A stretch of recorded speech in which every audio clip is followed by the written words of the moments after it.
Bom, amados, então continuando aqui a página 66, né? Então essa ideia de que o Messias, o Cristo, ele desde o Antigo Testamento ele foi anunciado, né? Que viria. E aí a gente vai ver então, por essa lista que eu vou narrar para vocês, que em cada livro da Bíblia, Jesus de alguma forma ele aparece. Não estou dizendo que ele aparece em uma manifestação cristocêntrica, né? Ou as teofanias que a gente já discutiu, né? Mas ele aparece de alguma maneira anunciado, seja por figura, né? Seja por símbolos, seja até mesmo por um personagem que tipifica Jesus, ou seja, é um tipo, né? Que representa Jesus. E aí a gente vai ver isso. E então, se alguém perguntasse para nós, a Bíblia ela apresenta quem? O conteúdo da Bíblia quer apontar para quem? Ela ensina o quê? Né? Qual é a verdade bíblica? Se fôssemos para a gente fazer um resumo, o que a gente responderia? Cristo. O que é a verdade? Qual é a maior verdade da Bíblia? É apontar que Jesus, Ele é o nosso Salvador e Ele é Deus. Né? Então a gente vai ver aqui que em cada livro Jesus aparece mais ou menos nessa ideia. Ó. Em Gênesis, Jesus é o cordeiro no altar de Abraão, né? Ele aparece aí nessa figura. Em Êxodo, é o cordeiro pascual, o cordeiro da Páscoa lá que foi sacrificado. Em Levítico, ele é o sumo sacerdote. Em Números, ele é a nuvem durante o dia e a coluna de fogo à noite. Em Deuteronômio, ele é a cidade do nosso refúgio. Em Josué, ele é o tecido vermelho na janela de Raabe, aquela escarlata, né? Em Juízes, ele é o nosso juiz. Em Ruth, ele é o nosso parente redentor. Em 1º e 2º Samuel, ele é o nosso profeta confiável. Nos livros de Reis e de Crônicas, ele é nosso soberano. Em Esdras, ele é o nosso escriba fiel. Em Neemias, é o construtor de tudo que está destruído. Em Esther, ele é o Mardoqueu, ou Mordecai, né? Assentado fielmente no portão. Em Jó, ele é o nosso Redentor que vive para sempre. Em Salmos, ele é o meu pastor e nada me faltará. Em Provérbios e Eclesiastes, ele é a nossa sabedoria. Em Cantares, ele é o belo noivo. Em Isaías, ele é o servo sofredor. Em Jeremias e Lamentações, Jesus é o profeta que chora. Em Ezequiel, ele é o maravilhoso homem das 4 faces, né? Em Daniel, ele é o 4º homem da fornalha. Em Oséias, ele é o amor sempre fiel. Em Joel, ele nos batiza com o Espírito Santo. Em Amós, ele leva os nossos fardos. Em Obadias, nosso Salvador. Em Jonas, ele é o grande missionário que leva o mundo à palavra de Deus. Em Miqueias, ele é o mensageiro dos pés formosos. Em Naum, ele é o vingador. Em Abacuque, ele é a sentinela orando sempre pelo reavivamento. Em Sofonias, ele é o Senhor poderoso para salvar. Em Ageu, ele é o restaurador de nossa herança perdida. Em Zacarias, é a nossa fonte. Em Malaquias, ele é o filho da justiça com a cura em suas asas. Em Mateus, ele é o Cristo, filho do Deus vivo. Em Marcos, ele é o operador de milagres. Em Lucas, ele é o filho do homem. Em João, ele é a porta pela qual todos devem passar. Em Atos, é a luz brilhante que aparece a Saulo no caminho de Damasco. Em Romanos, é a nossa justificação. Em Coríntios, é nossa... 1º e 2º, né? 1º e 2º Coríntios, é a nossa ressurreição e que leva os nossos pecados. Em Gálatas, ele nos redime da lei. Em Efésios, ele é a nossa riqueza insondável. Em Filipenses, ele supre todas as nossas necessidades. Em Colossenses, ele é a plenitude do Deus encarnado. Em Tessalonicenses, 1º e 2º Tessalonicenses, ele é o nosso rei que virá. Em Timóteo, ele é o nosso mediador entre Deus e os homens. Em Tito, ele é a nossa bendita esperança. Em Filemon, ele é o amigo mais chegado que o irmão. Em Hebreus, ele é o sangue do pacto eterno. Em Tiago, ele é o Senhor que cura o doente. Em Pedro, ele é o pastor principal. Nos livros de João, né, nas epístolas, ele é Jesus que tem a ternura do amor. Em Judas, ele é o Senhor que vem com milhares de santos. E em Apocalipse, a igreja conclama e levanta os olhos, pois é chegada a sua redenção. Jesus em Apocalipse é o Rei dos Reis e Senhor dos Senhores. Amém. Os pentecostais já estão chegando, coisa boa. Então, até se vocês quiserem uma cópia disso, ou se quiserem, aliás, eu vou postar no grupo, tá? Então a gente percebe aqui que Jesus Então, amados, a gente percebe que Jesus, de fato, ele aparece, né, em algum ensino, de alguma forma, em toda a Bíblia. A mensagem principal que nós temos, através das Escrituras Sagradas, é Cristo. A gente tem que anunciar Cristo. Vamos ler o que escreveu o apóstolo Paulo na sua primeira carta aos Coríntios, irmãos. Então, assim, existe uma série de ensinamentos, doutrinas e tal, né? Questão conceitual, teológica e tal. Mas, irmãos, o que nós precisamos passar acima de tudo isso, o que os homens, o ser humano precisa saber, o que nós crentes, inclusive, Kelly, está aqui, ó, esqueci de te falar. Por favor, você até entrega ali para Maíra e um teu, né? Não, mas o meu já tem. Então tá aqui. Então, amados, é bom que isso tudo sai na gravação e é ao vivo assim mesmo. Programa ao vivo, né? Então, queridos, o que acontece? Acima de tudo isso, nós, inclusive cristãos, o que nós temos que saber mais do que tudo, de qualquer outro assunto na Bíblia, e a gente deve se preocupar não só em anunciar, mas também em ter relação com Cristo. Jesus é a mensagem principal da igreja. E, infelizmente, o que nós percebemos, o que eu percebo, não sei se vocês têm essa impressão, de repente a igreja onde vocês congregam é bem diferente, onde vocês cooperam é bem diferente, os lugares onde vocês andam é bem diferente do que os meus, né? Mas, pelo que eu percebo, o assunto, falar de Jesus, mensagem, a pregação que fale o tema somente de Cristo, que não tenha outro assunto, né? Que não seja abordado outra coisa a não ser a pessoa de Cristo, a necessidade da relação, de se ter a relação com Jesus, a necessidade de ter Cristo como Senhor da sua vida, a necessidade de nós termos um substituto que morreu em nosso lugar, que é Cristo. É isso que o pecador precisa saber. É isso que nós que já aceitamos a Cristo precisamos cultivar na nossa memória. A Santa Ceia não é para isso? Jesus disse: toda vez que vocês se reunirem, façam isso para se lembrarem de mim. Por que Jesus disse para a gente se lembrar dele? Não é porque a gente tem a tendência de esquecer de Jesus, não é? Senão não teria sentido, né? Jesus falou: vocês se lembrem de mim quando vocês se reunirem. Então, olha a possibilidade de nós nos reunirmos como igreja, numa comunidade dessa daqui, cantando músicas, orando e tal, e nos esquecermos o motivo por que nós estamos reunidos.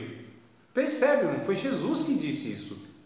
Então, há uma necessidade urgente de a gente todos os dias, todas as oportunidades que a gente se reunir como igreja, onde for, em uma casa, em uma igreja, em uma praça, onde for, a necessidade de nós fazermos menção do nome de Jesus, de nós lembrarmos, inclusive, por que estamos ali, qual é a motivação, o que nos motivou a nos reunirmos, o que motiva, porque a motivação pode ser muitas outras que não seja se reunir em nome de Cristo, né?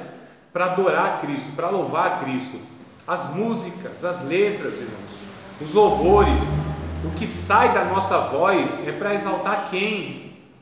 Percebe? Então há muitos eventos que são realizados que têm N motivos, mas a gente às vezes não percebe que o motivo principal é Cristo, para adorar Cristo, para louvar Cristo, não é? É falado inclusive para muitas pessoas que não conhecem a Cristo a respeito da Escritura, vários pontos da Escritura, não é? Que Deus quer isso e aquilo na sua vida, menos do que essa pessoa necessita de Cristo. Eu acho assim, perigoso demais, porque uma igreja que deixa de falar de Cristo, ela deixa de ser igreja de Cristo. Diga, irmão. Eu até tenho uma igreja de um amigo nosso aí no Conquista, e eu gosto muito de lá, eu gosto dos pastores, né? São pessoas, gente boa, amigo da gente e tudo. A igreja em si é uma igreja que prega realmente assim a palavra, mas eu comentei esse dia com o Mário, eu acho estranho, porque eu já fui lá algumas vezes, assim, bastante vezes, e nenhuma vez eu ouvi eles pregarem, falar de Jesus. A mensagem, eles só pregam o Antigo Testamento. Nossa, só o Antigo Testamento. Eu não me lembro de ter ouvido eles em cima do altar, algum deles falar Jesus, o Cristo. É só o Antigo Testamento e Deus. É Deus. Em nenhum momento eles falam de Jesus. Aí eu falei com o Mário, eu até gosto de lá, mas esse negócio me incomoda um pouco. Se ainda pegasse, Ana Paula, o Antigo Testamento, mas levasse, né, o final da mensagem, exatamente. Se apontasse para Cristo, porque lembra do eunuco, do Filipe eunuco lá, em Atos capítulo de número 8, me parece, né? Quando o homem lá estava lendo Isaías, não, ele estava lendo o profeta Isaías, né? O eunuco está lendo o profeta Isaías, e a gente descobre que é o capítulo 53, né? Porque ele diz, foi levado como ovelha ao matadouro. Aí ele pergunta para Filipe, de quem fala o profeta? De si mesmo ou de outra pessoa? Aí o Filipe diz, não, fala assim, a Bíblia diz que daquele ponto ele começa a anunciar Jesus, porque inclusive o texto falava sobre Jesus, né? E Paulo, ele vai pegar muitos textos do Antigo Testamento, que está na boca de Davi, que Davi está falando a respeito de outro, mas Paulo, ele consegue perceber, né, pelo discernimento espiritual, pelo estudo que ele teve, porque a ideia é que Paulo no caminho de Damasco viu a luz e tal, reconhece Cristo e sai pregando Jesus, né? Não é isso. Ele passou pelo menos 14 anos estudando o Antigo Testamento, só que agora na perspectiva do Messias, de Jesus como sendo o Messias prometido. Então, Paulo... Só para tirar uma dúvida. O Antigo Testamento tudo remete a Jesus também, a cruz, né? Sim. E as pessoas às vezes acham que não...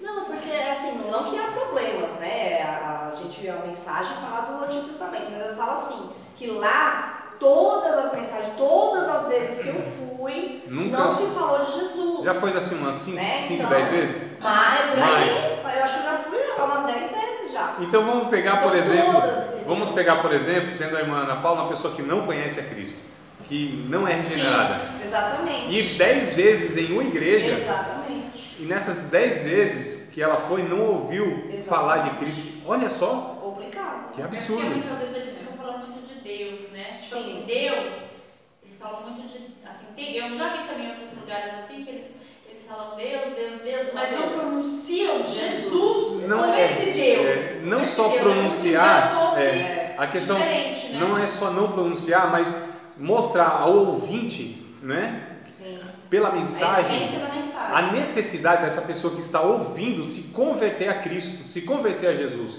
E isso para nós cristãos, porque nós precisamos, a partir do novo nascimento, agora crescer em Cristo.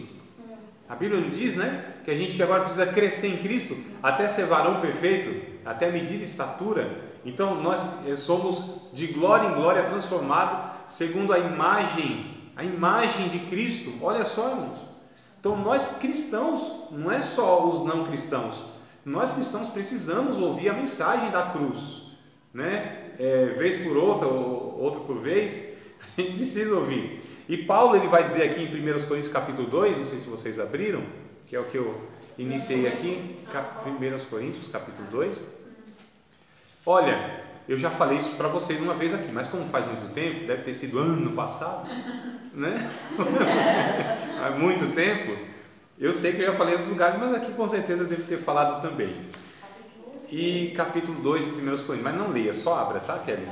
Vê se você consegue aqui manusear aqui e me emprestar os seus 2 ouvidos.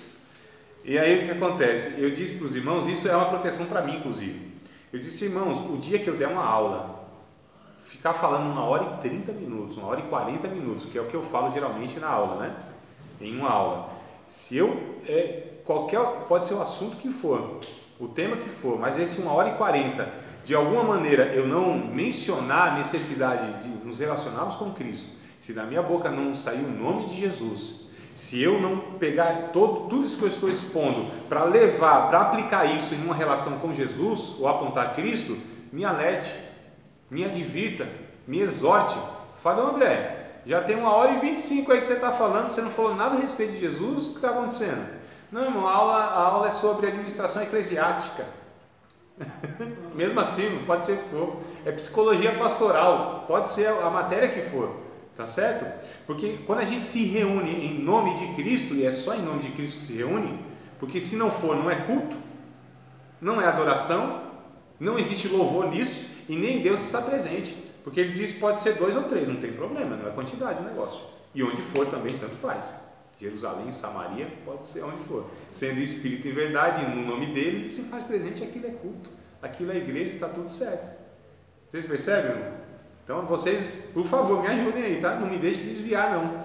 Me protejam, tá bom? Se eu pregar, pode ser em festividade de tempo, cara, onde o tema pode ser Antigo Testamento, Jeremias, alguma coisa assim, né? Pode ser. Mas se eu não falar de Cristo, se a mensagem não for a aplicação para que nós possamos amar mais a Jesus, então você fala, André, o que você veio fazer aqui? Que você pregou 45 minutos a 50, né? Obrigado. Então vamos dar uma oportunidade para mim aí, no mínimo, né? Tá bom, amados? Então pode ser qualquer coisa. Não há assunto, irmãos, melhor. Não há o Cantares de Salomão, no capítulo 1, vai dizer que o nome ali, a gente pode, né, extrair como sendo uma referência poética para Cristo. O nome de Cristo é mais doce do que o mel.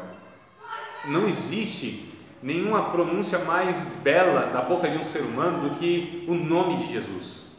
O nome de Jesus pronunciado com um coração puro, com sinceridade, com a graça do Espírito Santo, expele demônios de gente oprimida, expele enfermidade de corpos que estão sofrendo, salva almas, para o mar, o vento, aplaca o inferno, tá certo? Acalma a tempestade, né? O nome de Cristo é poderoso, é sobre tudo e sobre todos. Sobre o nome de Cristo, melhor dizendo, estão todas as coisas, porque o seu nome está elevado sobre tudo e exaltado por Deus o Pai. Então o nome de Cristo é um negócio assim fantástico, tanto é que quando se fala Jesus, você percebe que é uma coisa assim, né? Opa, falou Jesus, não é um nome muito comum. Eu me lembro de uma ocasião, eu não tinha aceitado Cristo ainda, nessa época, e andava por uns lugares assim, um pouco perigoso, não só perigoso, mas ruim mesmo, né? Lugar onde a polícia ia só assim para correr atrás do povo, né? Então, e aí eu me lembro que eu apareci com uma camisa amarela, me lembro até hoje, amarela e um nome em branco, Jesus. E o cidadão, que não era muito simpatizante, não é? Ele era mais das trevas, e ele ainda deu uma bronca em mim que não era para eu ir com aquela camisa naquele local. Olha só, me incomodou, não é? Ou de repente denunciou para ele, ou de repente lembrou ele que a mãezinha dele criou ele talvez na igreja. Quem é que sabe? Não sei, só sei apenas um nome numa camisa incomodou o cidadão. Vocês percebem? A fala, né? Falar Jesus em certo ambiente causa assim atenção nas pessoas, incômodo nas pessoas. Você pode falar de qualquer coisa, vai na academia, coloca o nome de Deus, irmãos, de Deus. Deus é um negócio assim absurdo. Eu fiquei espantado ano passado em um grupo que eu participo lá de professores de sociologia, que é um negócio satânico, tá? Assim, no sentido que eles odeiam Deus na história, eles odeiam Deus. E se você fizer qualquer texto, falar de qualquer coisa e colocou a ideia de Deus como sendo um ser que exige, porque a questão é assim, alguém já disse, e um dos filósofos, algum homem importante na história, que eu não me recordo agora, ele disse assim, se Deus existe de fato, não se pode viver de qualquer maneira, existem regras, e aí que é o problema. As pessoas querem viver do jeito que elas querem viver, elas não querem Deus mandando nelas, né? Elas não querem Jesus como Senhor das suas vidas, e crentes inclusive vivem assim, querem o tal do Salvador sem ser o Salvador o Senhor, e a gente já viu que é impossível ser Salvador se não for Senhor, não é? Porque Jesus só é meu Salvador porque Ele é meu Senhor, não é isso, irmão? Mas olha que Paulo, ele disse no capítulo 2 de 1 Coríntios, verso 1 em diante, eu acho muito interessante essa palavra dele aqui. E eu, irmãos, quando fui ter convosco, anunciando-vos o testemunho de Deus, não fui com sublimidade de palavras ou de sabedoria, porque nada me propus saber entre vós, senão a Jesus Cristo e a este crucificado. E eu estive convosco em fraqueza, em temor, em grande tremor. A minha palavra e a minha pregação não consistiram em palavras persuasivas de sabedoria humana, mas em demonstração do Espírito e de poder. Verso 5: para que a vossa fé não se apoiasse em sabedoria dos homens, mas no poder de Deus. Todavia, falamos sabedoria entre os perfeitos, não porém a sabedoria deste mundo, nem dos príncipes deste mundo, que se aniquilam, mas falamos a sabedoria de Deus oculta em mistério, a qual Deus ordenou antes dos séculos para a nossa glória, a qual nenhum dos príncipes deste mundo conheceu, porque se conhecesse, nunca crucificariam ao Senhor da glória. Ele está falando aqui, irmãos, de uma sabedoria que é o próprio Cristo. O capítulo 1 ele vai dizer isso, né? No verso 18 inclusive, porque a palavra da cruz é loucura para os que perecem, mas para nós que somos salvos é o poder de Deus. Ele vai dizer um pouquinho mais para baixo aí do texto, no verso de número 21, né? 21, 22 e diante, visto como na sabedoria de Deus o mundo não conheceu Deus pela sua sabedoria, aprove a Deus salvar os crentes pela loucura da pregação, porque os judeus pedem um sinal e os gregos buscam sabedoria, mas nós pregamos a Cristo crucificado, que é escândalo para os judeus e é loucura para os gregos. Olha que coisa interessante. O que Paulo está dizendo? Pregue Cristo, seja para o sábio, seja para o intelectual, seja para o ignorante, tá certo? As pessoas buscam milagres, sinais, coisas miraculosas, nós pregamos Jesus. Olha que coisa interessante. Então a gente precisa voltar a nos reunirmos em nome de Cristo. E se a gente se reúne em nome de Cristo, a gente só vai falar dele, seja nas músicas, seja nas orações, seja na pregação, seja a pauta nossa, o conteúdo, o que a gente vai numa igreja para quê? Para ouvir Cristo, para falar de Cristo, não é? E se ouve e se fala de tanta coisa, mas Jesus ele é colocado de lado. Eu lembrei agora do texto de Apocalipse, capítulo 3, verso 19, me parece. Me ajudem aí, irmão. Acho que é verso 19. Capítulo 3, verso 19, né? Que vai dizer isso: estou à porta e bato. Se alguém ouvir a minha voz. É o 20. 20, né? 20? Então, 20 como que diz o texto? Eis que estou à porta e bato. Se alguém ouvir a minha voz e abrir a porta, entrarei em sua casa, cearei com ele e ele comigo. Olha que coisa interessante. Eu já falei isso para vocês, mas como foi ano passado, faz muito tempo, deram para um pintor, um artista, ele reproduzir esse texto numa imagem, né? Então deram lá, tá, escrito isso aí, e ele pintou uma porta e Jesus batendo na porta, simples assim. E aí o filho dele perguntou, né? Pai, está faltando a maçaneta, não tem como Jesus entrar. Na porta não tinha fechadura, não tinha maçaneta, era uma porta só. Ele falou: não, meu filho, mas essa porta é a porta do coração, só se abre por dentro. Não tem como, não é para. Jesus não abre a porta, ele bate na porta, é a pessoa que precisa abrir. O menino, vocês sabem que menino novo, né? Ele é muito curioso, não se contenta com a resposta da pergunta e já vem com outra, né? Papai, mas por que eles não estão abrindo então? Se Jesus está batendo, eles não estão ouvindo? Aí o pai pensou: meu filho, eles devem estar, talvez em outro cômodo, né? Deve estar lá nos fundos da casa. Aí o filho pensou, falou: não, papai, acho que não deve ser isso não. Eles devem estar de repente ocupados com alguma coisa, né? Não estão escutando Jesus bater. Nos afazeres, né? Muita atividade na igreja, muita coisa que a gente faz, talvez campanha, talvez festividades, talvez eventos sociais, né? Tanta coisa, e chá para lá e coisa para cá. Eu não estou falando em tudo que isso é de todo errado. Eu estou dizendo que a gente tem tantas atividades e às vezes Jesus está querendo entrar naquele. Eu fico pensando assim, Jesus olhando para a igreja e assim, batendo, né? Por que vocês não deixam eu entrar? Vocês estão fazendo alguma coisa aí dentro, não seria para mim? Jesus batendo, irmão, na igreja. Jesus começa, ou Deus começa, melhor dizendo, no Novo Testamento, sendo expulso do templo. Não foi expulso do templo? Foi ou não foi? Ele não estava mais no templo. Onde que Deus estava? No início do Novo Testamento, lá em Mateus, que a gente percebe. Eu vou falar a primeira letra que vocês completam, tá? No deserto. Onde foi? Deserto, né? Oh, coisa boa. No deserto, né, não é? A multidão onde que ia? Para o templo? Ia lá para o deserto. Porque quem estava no deserto? Quem concorda com a Maíra? Levanta a mão. Quem não concorda? Quem não quer opinar? Quem que estava no deserto clamando? Jesus. O próprio Deus, né? O próprio Pai. Deus, Jesus, ele tinha até nascido já, mas Deus estava no deserto, né? Clamando. Por que estava clamando lá? porque ele não estava no templo, tinha sido expulso. Então Deus começa o Novo Testamento, melhor dizendo, mostra Deus expulso do templo e acaba o Novo Testamento com Jesus fora da igreja. Dá para imaginar um negócio desse, irmão? Vocês percebem como é fácil estar expulsando Deus da nossa vida, das nossas reuniões, mesmo nós cristãos?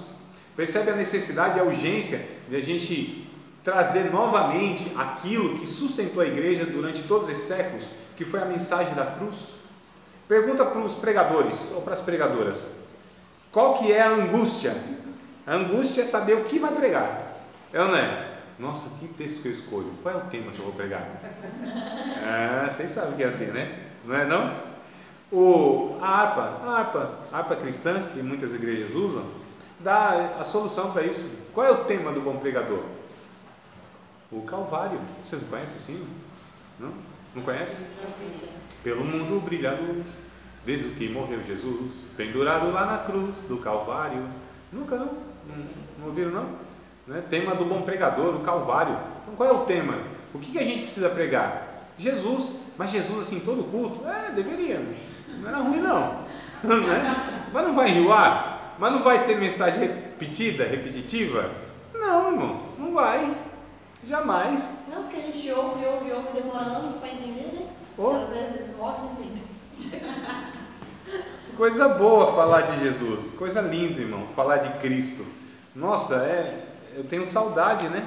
A gente às vezes vai na igreja, ouve tanta coisa, numa aula, numa palestra, e às vezes é tanta coisa elaborada, né? Tanta erudição, tanta teoria, tanta teologia, no sentido de conceito e tal, mas e Cristo nisso, onde está? Então a gente precisa voltar a colocar Cristo no centro. Eu um tempo tinha uns cidadãos aí que eles colocavam, né? O meu ministério é cristocêntrico, as mensagens altamente cristocêntricas. Então eu entendia, as mensagens dele giram em torno de Cristo. Jesus está no centro, então tudo gira em torno dele, né? Aí eu vi as mensagens, não tinha nada a ver, mano. Jesus estava um pouquinho longe daquele negócio lá, né? Saiu do eixo. E a nossa vida precisa girar em torno de Cristo, sabe por quê? Porque todo o universo gira em torno dele, porque tudo saiu de Jesus, e no final da história tudo será convergido a Cristo. É o que diz Paulo em Gálatas, capítulo de número 1, né? Nele foram criadas todas as coisas, em Cristo foi criado todas as coisas. E o que ele diz ainda mais, acho que é em Efésios, se não me falha a memória, dele, não é Romanos, né? Dele, por ele, para ele, são todas as coisas. Glória, pois, a ele na igreja. É a Cristo que Paulo está se referindo no capítulo 11, verso 38, 39, alguma coisa assim, os últimos versículos lá. Então vamos ler aqui o texto, irmãos, do livro, né? Dada essa introdução longa, a gente, na página 63, 63, a ideia do Messias no Antigo Testamento. Pode parecer estranho dedicar um capítulo ao Antigo Testamento no manual de Cristologia. Afinal, os livros que compõem o Antigo Testamento foram escritos séculos antes do nascimento de Jesus. Portanto, nenhum deles sequer menciona seu nome. Mas é impossível entender realmente como os autores do Novo Testamento viam Jesus sem olhar para o Antigo Testamento. As profecias e histórias do Antigo Testamento informaram a compreensão que todo autor do Novo Testamento tinha de Jesus, pois todos o reconheciam como uma figura prometida no Antigo Testamento, o Messias no caso, né? O próprio nome Jesus Cristo significa literalmente Jesus ou Messias.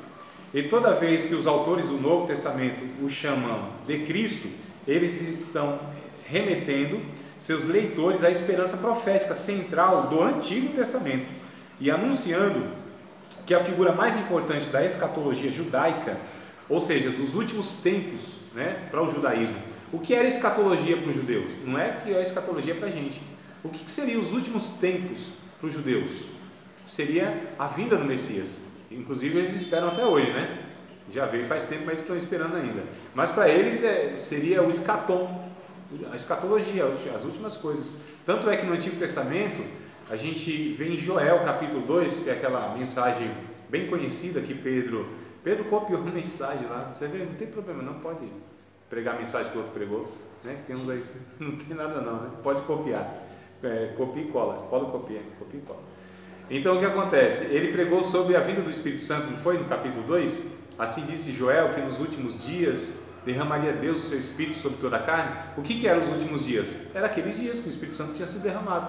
Então, na ótica do judeu, lá no Antigo Testamento, os últimos dias seria a vinda do Messias. Percebe? Olha que coisa interessante. Então, vamos lá. Mais importante da escatologia judaica seria: havia finalmente chegado, né? Não há como entender o entusiasmo e fervor que Jesus inspirava em uns, ou o ódio e furor que sua presença gerava em outros, sem entender a importância do conceito do Messias na religião de seu tempo. Se quisermos entender a Cristo, precisamos conhecer as profecias a seu respeito contidas no Antigo Testamento, pois se Jesus é Messias, ele é não apenas o coração e centro do Novo Testamento, mas também figura central na teologia do Antigo Testamento, o personagem profético mais fervoroso antecipado. Como escreve, um certo homem aqui, ele diz assim: quando interpretamos o Antigo Testamento corretamente, sem alegorias ou manipulações artificiais, mas em conformidade com os ensinamentos de Jesus, a mensagem central de cada página é Cristo. Isso não significa que cada versículo isolado contém uma alusão, uma referência escondida a Cristo, mas sim que o impulso central de cada passagem nos leva, de alguma maneira, à mensagem central do Evangelho. Então, nesse capítulo, nós iremos examinar as primeiras referências ao Messias no Antigo Testamento, ver o que a literatura profética do Antigo Testamento tem a dizer sobre o Messias e sua missão. Nos capítulos restantes dessa unidade, veremos as maneiras em que diferentes autores do Novo Testamento aplicam essas ideias do Antigo Testamento às suas concepções de Jesus e sua obra. Tudo bem, irmãos? Vamos lá começar? Primeiro, qual é a primeira menção, qual é a primeira passagem, texto bíblico, lá no Antigo Testamento, no livro de Gênesis? Eu não vou falar não, eu só estou dando uma dica, que dá a entender que está falando do Messias. Tu está colando aí. Não é não. Não é A não. semente da mulher, surgirá. Gênesis 3:15, não é isso? 3:15, A semente da mulher? Então aí, tá vendo? Você não falou Gênesis, você falou que não era. Eu falei que era Gênesis. Fica procurando a cola, tá vendo? Eu estava lendo, É que na verdade aqui está falando que a primeira referência clara ao Messias é em 2 Samuel. É por isso que eu provoquei e falei isso, porque aqui está falando isso. Não é que está errado, tanto é que mais para frente, quem leu o livro, mas quem não leu, mas vai ler o livro, Quem estava com o livro? Quem não estava deveria estar, porque estava à disposição, mas vai falar lá que há sim algumas opiniões que não vão aceitar que o 3:15 está falando diretamente, o que está fazendo a referência a Cristo, Mas isso para mim é claro, irmãos. Isso para mim é claro. Tanto é que muitos teólogos chamam esse Gênesis 3:15 de o proto-evangelho. Ou seja, é o primeiro evangelho, é o primeiro anúncio do evangelho, das boas novas, que é a respeito de Cristo. Então, Gênesis 3:15 é conhecido na teologia como o primeiro anúncio a respeito do evangelho. E o que é a mensagem do evangelho? Não é a mensagem de uma pessoa? E quem é essa pessoa? É o Cristo, é Jesus, O que é o evangelho em si? O que é a mensagem do evangelho? O que é o reino de Deus, irmãos? Perguntas que eu estou fazendo. Eu preciso falar, Perguntas. É que não vai sair na interrogação depois da frase aí. O que é assim? Se pergunta, olha só como às vezes a gente não tem a clareza, do que seria a mensagem do evangelho. Fala assim, irmão, tem que pregar o evangelho, tá bom? Tem que pregar o evangelho. Então, o que eu tenho que anunciar? Salvação. Tá, mas como essa salvação? Através de Cristo. Como através de Cristo? Mudança de vida. Como assim mudança de vida? Você faz muita pergunta difícil. Eu sou pecador que não conheço nada disso. Sou a pessoa que não entendo nada de Bíblia. Eu estou fazendo a pergunta para vocês.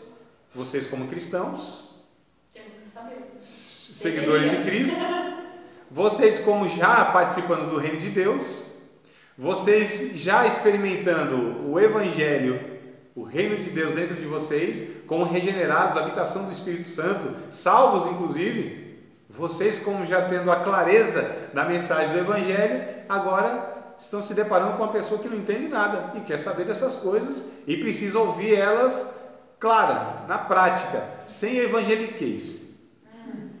né? Sem manto, sem mistério, sem varão, sem Jesus tem que estar no seu barco. Sem Jesus vai dar vitória, varão. Vai abrir o mar, derrubar o gigante. Isso aí os crentes entendem, mas as pessoas que não participam do nosso gueto não entendem. Irmão. Você percebe a dificuldade que a gente tem? Porque a gente vive num meiozinho, num quadradinho, num mundinho, onde a gente, quando ouve uma coisa, tem tudo por trás e a gente entende. Mas as pessoas que entram na igreja têm dificuldade de ouvir a respeito de Jesus e de entender que aquele cidadão, por aqueles códigos, está falando alguma coisa a respeito de Deus. Não é?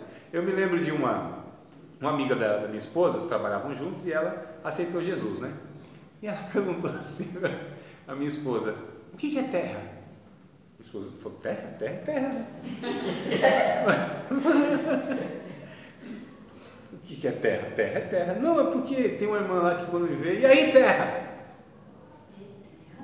É.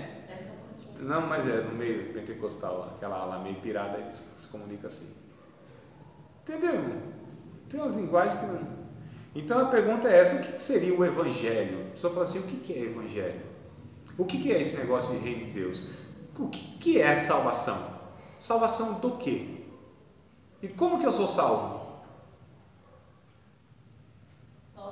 É uma pergunta? São várias perguntas. Mas percebe a interrogação na nossa cabeça? Vamos tentar ver aqui o que a Bíblia diz a respeito de salvação. Inclusive pegamos textos bíblicos, porque está aqui na Bíblia, está na Bíblia. Marcos capítulo de número 1. Depois você volta no Evangelho. Sim. Marcos capítulo de número 1. Olha, irmãos, eu pensei que a gente tinha entendido isso numa matéria chamada evangelismo.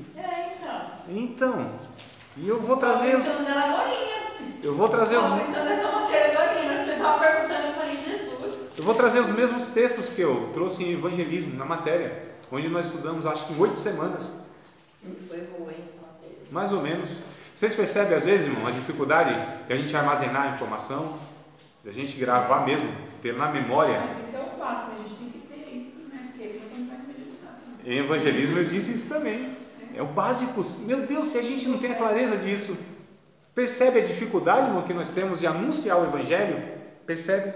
O capítulo 1 de Marcos, versículo de número 14 em diante, Marcos capítulo 1, verso 14, diz assim: e depois que João foi entregue à prisão, veio Jesus para a Galileia pregando. Ele veio pregando, né? Jesus veio pregando o evangelho do reino de Deus.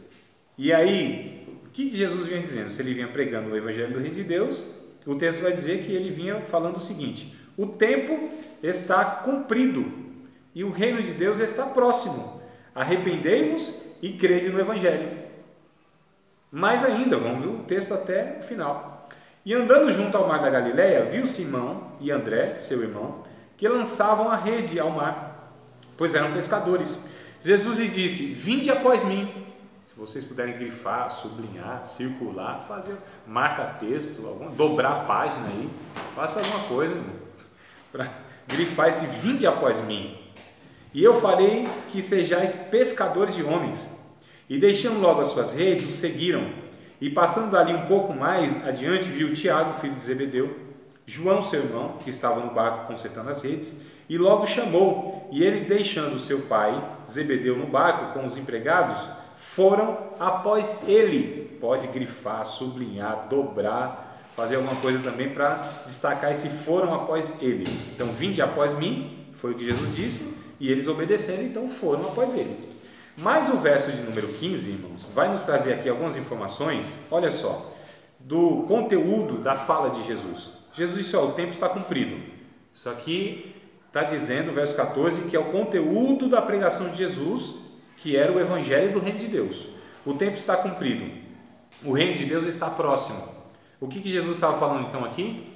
Que agora os homens que estavam distantes de Deus, os homens que estavam afastados de Deus, os homens que não pertenciam mais ao reino de Deus, os homens que não conheciam a Deus, os homens que estavam afastados pelos seus pecados, não podiam se aproximar de Deus pela religião, pelos méritos, pelas obras, por nada, agora tinha a oportunidade de tocar em Deus. O reino de Deus agora estava o quê? Perto.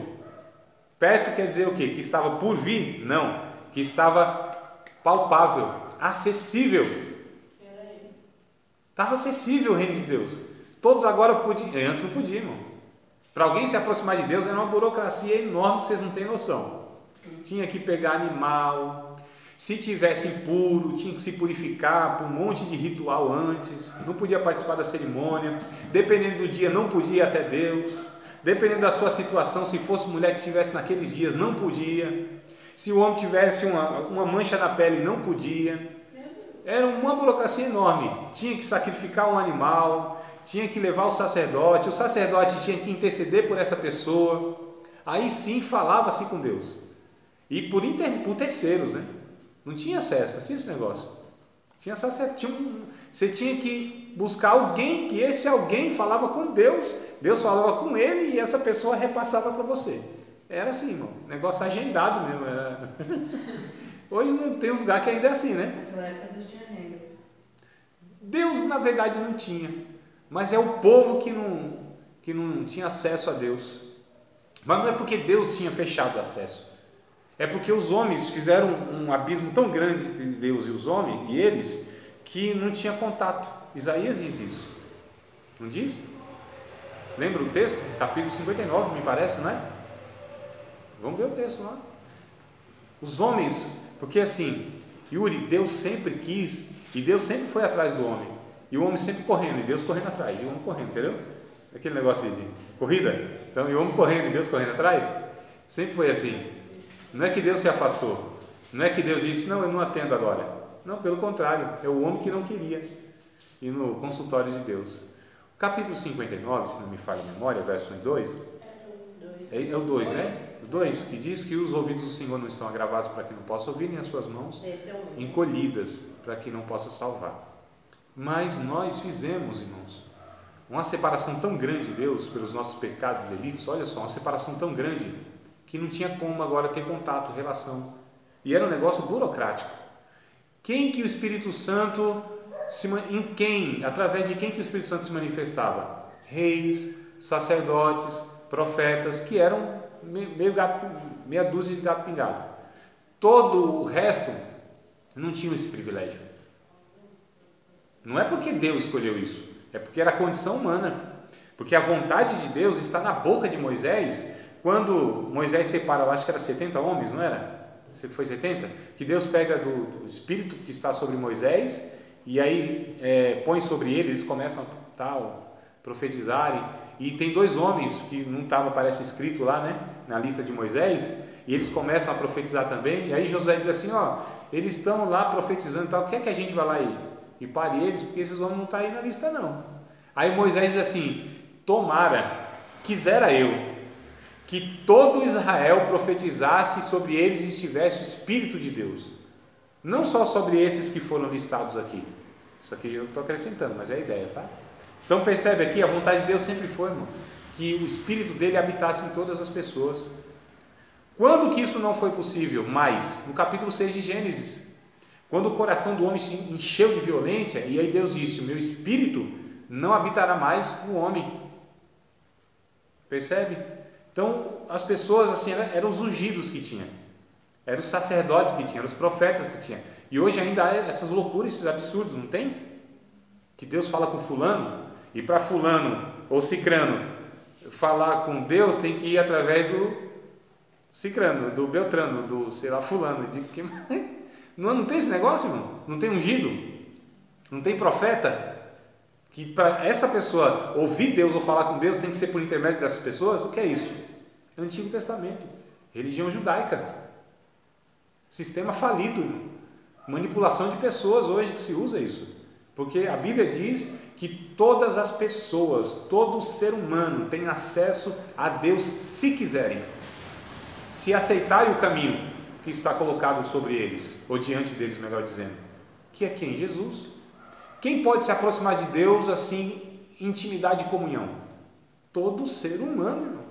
Pode ser vacilão, pecador, ora pouco, não tão convertido. Da mesma forma, não manja muito de Bíblia, não tem muito tempo de igreja, como também o inverso de tudo isso. Não tem acesso, não tem sala VIP, entendeu? Não tem um caminhozinho assim, que não tem atalho que uns usam, não, o caminhão mesmo, é o Cristo.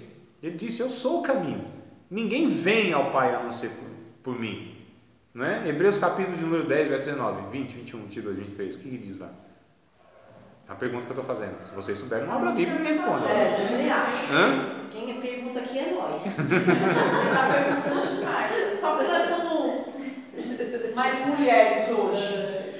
Vocês não estão perguntando, eu estou perguntando por vocês. Né? Estou perguntando por vocês, velho. Capítulo 10, verso 19, 18, 19, 20, 21, 22, 23. 19 ao 23. Maíra, pode ler, por favor. 10, 19, né? Isso. Tendo, pois, irmãos, intrepidez. É ousadia. Para entrar no Santo dos Santos, pelo sangue de Jesus, pelo novo e vivo caminho que ele nos consagrou pelo véu, isto é, pela sua carne. E tendo grande sacerdote sobre a casa de Deus, aproximando-nos com sincero coração, em plena certeza de fé, tendo o coração purificado, né? Purificado de má consciência, elevado ao corpo com água pura. Isso. Até o 23? Guardamos firmes a confissão da esperança, sem vacilar, pois quem faz a promessa é fiel. Olha só a coisa linda, irmão. O mesmo Hebreus, no capítulo 4, ele vai dizer um negócio interessante também. Capítulo 4. É para dar tempo para vocês abrirem, né? Por isso que deu. Capítulo 4. Isso. Olha, não, 4. Capítulo 4. O verso me parece desde o 12 até o 16. É 16 que tem, né? 17 tem, não. 16, né? 16. Só que ele vai dizer um negócio interessante. Acho que é o 16. Cheguemos-nos, pois, com confiança ao trono da graça, para que possamos alcançar misericórdia e achar graça, a fim de sermos ajudados em tempo oportuno. Cheguemos, pois, com confiança ao trono da graça, irmãos. Os versos anteriores vai falar que nós temos um sumo sacerdote. Olha só, que ele não pecou, em tudo ele foi tentado, mas não pecou. Um sacerdote que intercede por nós, que é o próprio Cristo. Através dele nós podemos nos chegar diante de Deus, podemos contemplar a face de Deus, podemos entrar no santuário de Deus. Isso é uma vez por ano, um cidadão representando toda a nação que fazia, pegando sangue de touros, de bode, de animais. Agora não, Jesus com seu sangue abriu o caminho, rasgou o véu, deu acessibilidade a todos nós, em qualquer lugar, em qualquer dia, em qualquer condição que a gente esteja, para falar com Deus. Irmãos, é por isso que a adoração e a vida agora, a partir de Cristo, a partir do Evangelho, a partir da morte de Cristo, é em todos os lugares, é em todos os momentos. Eu adoro a Deus em todos os lugares, eu adoro a Deus em qualquer condição que eu esteja, desde que, quando eu me aproximar de Deus, eu esteja com o coração arrependido, quebrantado. Não precisa de sacrifício, irmãos. Não precisa de sacrifício, não precisa de oferta. Estava em pecado um cidadão chamado Davi, capítulo 51 de Salmo. Ele disse: Senhor, verso 51, acho que é verso 16 e 17, tu não te agrada em sacrifício, não te deleite em holocausto, senão eu os daria. É comigo mesmo, não tem tempo ruim. Sacrifico bois se for preciso aos montes, mas não é essas coisas que o Senhor quer.